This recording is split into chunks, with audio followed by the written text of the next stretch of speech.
안녕하세요. BLE 제7강 디스크립터를 시작하도록 하겠습니다. 이번 시간에는 디스크립터 설정하기 그리고 상용 BLE 제품에 대해서 한번 살펴보는 시간을 가지도록 하겠습니다.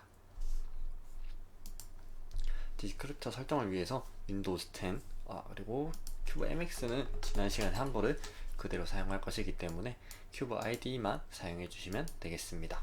그 외에는 STM32F411 누클레어 보드와 IDB05A1 BLE 확장 보드가 필요합니다. 그 외에 USB 미니비 케이블을 같이 준비해 주시면 되겠습니다. BLE가 내장된 제품은 우리 주변에서 꽤 많이 볼 수 있습니다. 요즘 많이 유행하고 있는 IoT 관련 제품들도 BLE로 많이 구성이 되어 있고, 스마트워치 같은 장비들도 BLE로 많이 사용하고 있습니다. 그런 제품들은 이제 BLE는 어떻게 보면 표준 규격이기 때문에 어플에서 구성되어 있는 내용들을 확인할 수 있습니다. 그러면 실제 어플에서 BLE 내장된 제품들이 어떻게 되어 있는지 살펴보도록 하겠습니다. 먼저 이 화면을 한번 보겠습니다. 보면은 이제 애플워치 시계나 우리가 만든 블루, 그리고 이 밑으로는 뭐 아이패드도 나오고요. W 핸드라는 IoT 장비도 이렇게 나오는 것을 볼 수 있습니다. 하지만 이제 대부분의 장비는 언네임드로 많이들 되어 있고, 뭐 서비스의 개수, 이제 서비스가 있는 것도 없는 것도 이렇게 볼 수 있습니다. 이런 장비들은 이제 우리 주변에서 노이즈라고도 할 수 있고, 이렇게 서비스를 할 때 보안이 걸려 있어서 안 나오는 것일 수도 있습니다. 일단 재부팅을 해서 연결을 한번 하나씩 나오는 것을 보도록 하겠습니다. 먼저 애플워치는 어떻게 되어 있는지 살펴보겠습니다. 들어가 보면은 여러가지 커넥트들이 나오고요. 위에는 애플워치의 UUID 128비트 되어 있는 거 보니까 커스텀으로 되어 있네요. 그리고 애드버타이즈먼트 데이터를 들어가 보면은 디바이스가 커넥터블 이라고 되어 있고, 그 외에는 데이터, 물리 데이터라든지 TX 레벨 같은 내용이 적혀 있습니다. 그 외에 뭐 이름 같은 내용은 적혀 있진 않네요. 그리고 이런 부분이 이제 지난 시간에 만들었던 서비스고요. 서비스는 크게 두 개를 가지고 있는 걸 볼 수 있습니다. 둘 다 커스텀 서비스고, 속성으로는 라이트랑 노티파이 속성을 가지고 있고, 뭐 디스크립터, 오늘 뒤에 설정할 디스크립터도 되어 있습니다. 그 외에 프로퍼티로 라이트와 노티파이, 익스텐디드 프로퍼티가 구성되어 있습니다. 뒤로 가보면 디바이스 인포메이션이라고 해서 매니팩처 네임 스트링이라고 되어 있는데요. apple.inc로 되어 있는 걸 볼 수 있습니다. 매니팩처 네임 스트링의 UUID를 보면은 EA29라고 해서 이제 16비트로 되어 있는 걸 볼 수 있는데요. 이를 이쪽에서 검색해보면 Manufacturer Name String에 해당하는 걸 볼 수 있습니다. 속성은 리드로 되어 있습니다. 뒤로 가보면은 모델 넘버 스트링이라고 해서 EA24 여기에 모델 넘버 스트링이라고 되어 있고, 모델 넘버에 대해서 이렇게 리드로 할 수 있는 게 되어 있습니다. 이렇게 애플워치는 간단해 보이지만 이 커스텀 쪽은 정확히 어떤 데이터가 오고 가는지를 모르는데, 아마 이렇게 연결을 해서 사용할 수 있는 것을 볼 수 있습니다. 뒤로 가서 다른 장비들도 한번 살펴보겠습니다. 텔레비전도 있고, W 핸드라는 IoT 장비를 한번 살펴보겠습니다. 실제 상용 제품인데, 여기 UUID 서비스인데 UUID가 F227로 되어 있습니다. 근데 우리 이쪽에서 서비스는 대부분 F로 나온 게 없어서, 서비스는 보통 10대로 시작하는 게 1번대로 시작하는 게 대부분이라서, 사실 지금 적혀 있는 F227은 의미 없는 16비트일 가능성이 높습니다. 보면은 밑으로 쭉 내려봐도 2번까지 나오고, 좀 유닛이고, 서비스는 184D에서 끝이 나게 됩니다. 저 데이터 F227을 검색해보면 텐센트 홀딩스라는 멤버 UUID로 나오고 있고요. 그 밑에 있는 FECA 검색해 보면은 애플이라는 회사, C7도 애플, 그리고 C9번 같은 경우는 또 애플로 나와 있네요.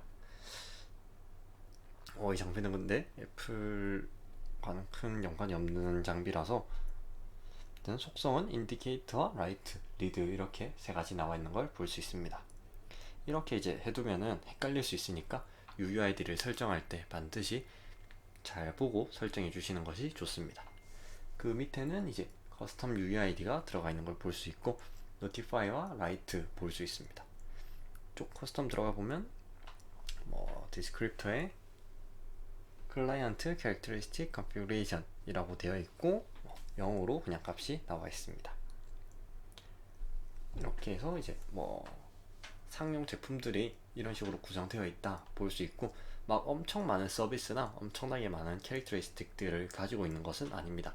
하지만 이제 커스텀으로 해가지고 필요한 것들만 넣어 놓은 경우를 볼 수 있습니다.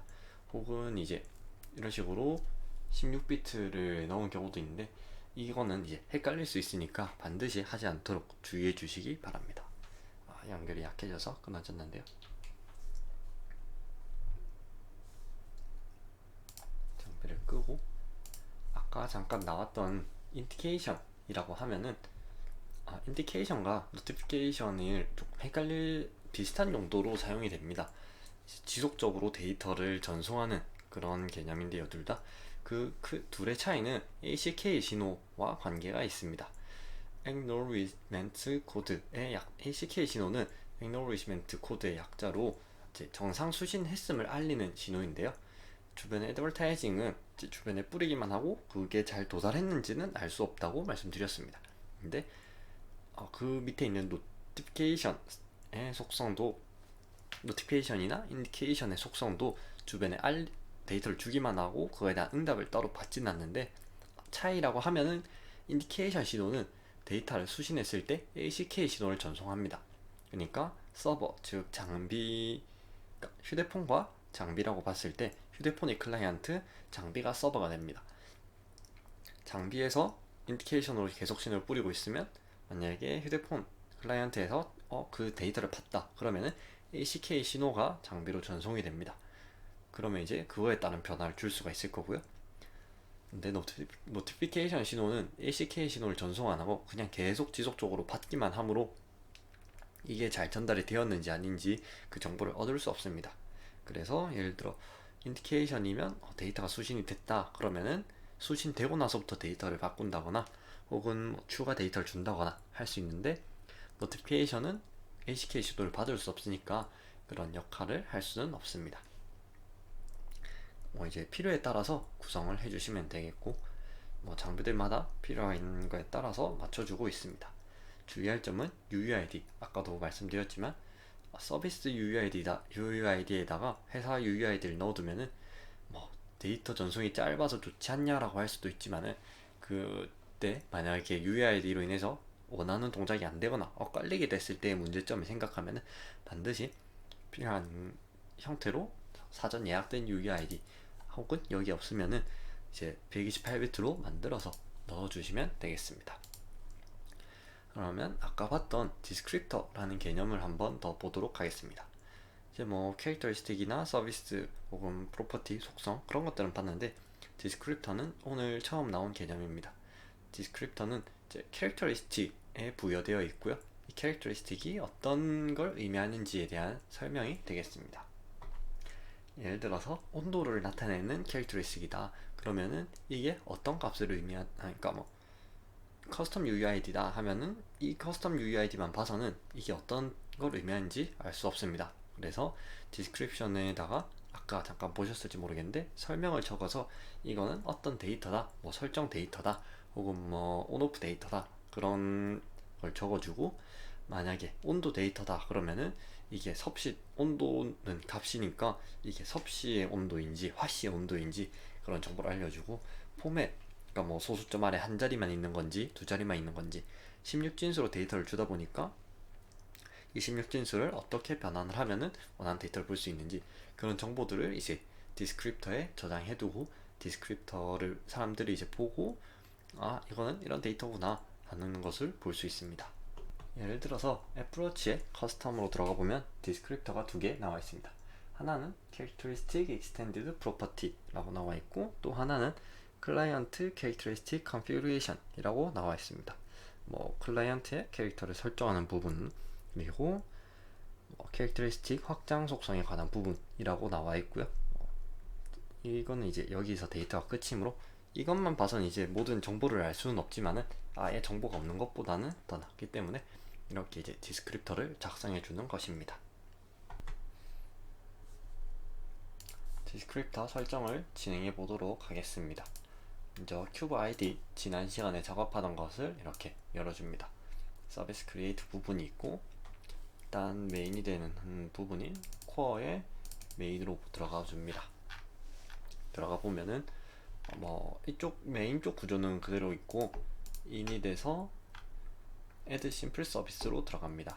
이 simple 서비스는 저희가 만든 service.c 안에 들어있을 것입니다. 왜냐면은 디스크립터는 어쨌든 제일 처음에 설정되는 부분이고, 만약에 계속 반복해서 작업해야 되는 거면은 이제 MS 프로세스에 들어가겠지만은 처음 설정과 관련된 부분이기 때문에 MS in이 돼서 작업을 해주는 것입니다. 그리고 서비스 관련, 이제 서비스 안에 캐릭터리스틱이 있다 보니까 심플 서비스 안에서 작업해 주도록 하겠습니다. 서비스로 이동해서 이 밑에다가 이제 하나씩 작업을 해 주겠습니다. 먼저 이 사이에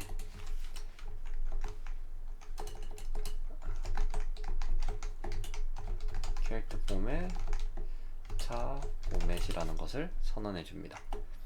캐릭터 포맷을 컨트롤 클릭해서 들어가 보면은 NRG 가트 서비스 서버가 나오게 되고, 이건 이제 구조체로 해서 구성이 되어 있습니다. 내부에는 포맷, exp, unit, namespace, dsc 이렇게 5가지로 구성이 되어 있습니다. 각각 항목은 이제 포맷에 관한 부분, exp는 exponent, 그리고 unit은 이제 unit값, namespace, description으로 5가지로 이루어져 있습니다. 5가지를 이제 하나씩 선언해 주도록 하겠습니다. RT 이 사이에 이제 조금 많이 띄워주고, 이쪽에다가 차 포맷 먼저 유닛부터 선언해 주겠습니다. 일단 예시로 온도값이라 가정하고 설정을 넣어 볼 텐데요. 이쪽에는 유닛은 포맷 sint 16으로 넣어주고, 차 포맷 유닛 엑스포넨트는 아니니까 -1로, 차 포맷 유닛 같은 경우는 유닛에서 보면은 이제 여러 가지가 들어있는 걸 볼 수 있는데 프레셔 바 말고 템퍼러처 셀시우스로 선언해 주겠습니다. 포맷에서 네임스페이스는 일단 0으로 선언해 주고, 포맷 디스크립터도 0으로 선언해 주도록 하겠습니다. 그리고 이제 위쪽에 가트 add 차 dsc 디스크립션을 해서 하나씩 적어 주도록 하겠습니다. 일단 잘 보이기 위해서 하나씩 조금 엔터 줄바꿈을 해가면서 보겠습니다. 이쪽에 서비스 핸들, 캐릭터 핸들 하나씩 줄바꿈을 하면서 볼 건데, 올려주고, 일단 서비스 핸들 같은 경우는 위에 선언해 두었던 my 서비스 핸들을 가져오면 되겠습니다. 그리고 캐릭터 핸들 또한 이제 my 캐릭터 핸들을 가져옵니다. 디스크립션 UUID 같은 경우는 여기에 UUID를 하나 생성해 주도록 하겠습니다. 형식이니까 int8 해서 UUID 16으로 선언해 줍니다. 밑에 건 안 쓰니까 일단 임시로 주석 처리를 해주고요. UUID는 UUID 타입이니까 이제 UUID 타입에 16으로 해주고, UUID는 16으로 적어줍니다. 이쪽에는 이제 주소 값을 넣어줘야 되니까 uint par_t 포인터형으로 하고 주소로 넣어줍니다. discretion value max length 이제 최대 길이를 의미하는데요. 길이는 최대 길이 7 그리고 밸류의 길이도 7로 똑같이 설정해 주겠습니다. 다음 description value를 적어줄 건데요. 이 description value가 아까 위에 선언했던 차 포맷, characteristic 포맷으로 넣어주도록 하겠습니다. 이쪽에는 형을 전달해야 되기 때문에 void로 해서 이렇게 전달해 줍니다. 이러는 이유는 이제 이 구조체이기 때문에 구조체의 데이터를 전달하는 거는 구조체를 포인터로 변환해서 해주거나 해야 되는데, 그것보다 이제 void로 하면은 이제 받는 쪽에서의 형 쪽에서 보면은 uint로 되어 있기 때문에 void 이쪽에서 이제 구조체가 여러 개 있을 수 있다 보니까 그 모든 걸 선언할 수 없어서 void 형으로 이제 형을 특정해 두지 않은 상황입니다. 그래서 void로 변환해서 넘겨주도록 하겠습니다.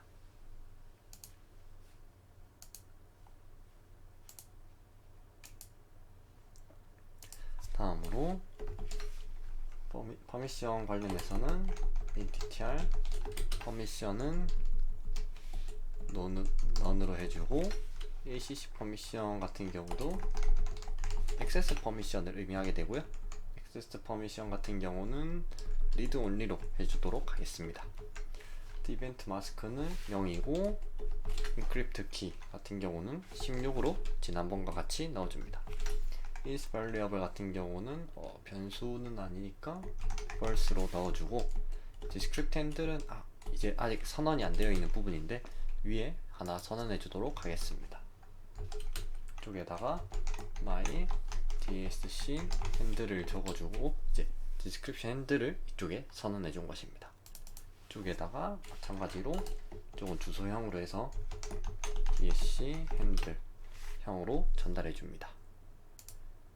이쪽에서 보면은 이쪽은 이쪽은 주소를 넘겨주고 위에 있는 서비스 핸들과 캐릭터 핸들은 그냥 넘겨주는데, 이유는 여기는 이제 주소 없이 uint 16을 그대로 받고 이쪽은 별표 이제 포인터가 붙어 있어서 주소를 받기 때문에 이쪽에서만 주소 값을 넘겨준 것입니다. 저장을 하고 선언되었는지 보고 빌드를 한번 진행해 줍니다.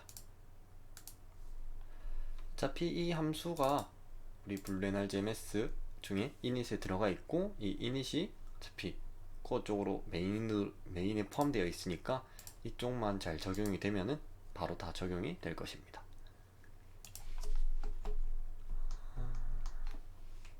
지금 에러가 하나 발생을 했는데요.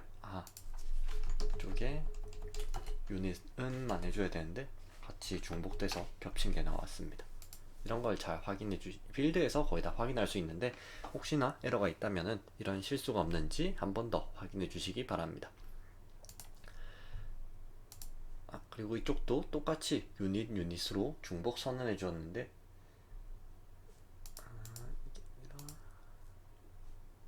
포맷과 유닛인데 유닛으로 잘못 선언해 줬습니다.